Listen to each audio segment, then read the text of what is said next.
لا تنجم تغزلي لي انا فوالا مش الكاميرا. مدام ريم كانت تنجم تعاود تعطينا لافي نتاعك على البراندينغ تونيزي كي يورا ليو في ميلان. كانت تنجم تحكي لنا شويه. Voilà, au niveau du branding, donc on va beaucoup parler de la Tunisie en effet. Le vrai branding, ouais, ce n'est pas une question justement d'image, d'objet, etc. C'est une question d'abord de travail en profondeur sur qu'est-ce qu'est la Tunisie et à partir de là, on va pouvoir lancer, on va pouvoir être le vecteur de cette même image. Pour donner la belle image de la Tunisie, on parlait des dattiers et des oasis, mais il y a Tunis Chnia ou Chkounia. Donc il faut d'abord travailler sur un vrai positionnement, première chose. Deuxième chose, mettre en place justement une communication en interne au sein du pays, au sein même des habitants, pour pouvoir justement vectoriser cette image-là. La Tunisie naturellement généreuse, en quoi est-elle naturellement généreuse? Pour résumer, c'est ça.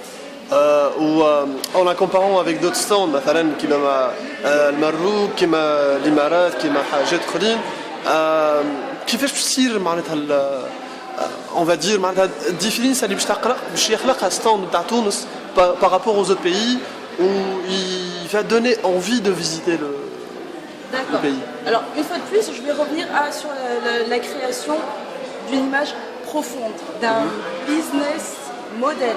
On parle de business, on parle d'affaires. Le Maroc, ça fait des années qu'ils travaillent sur leur image. Ils sont dans une certaine cohérence. On ne peut pas vendre quelque chose qui n'existe pas. Ça deviendrait très très dangereux pour la Tunisie et pour son image de marque.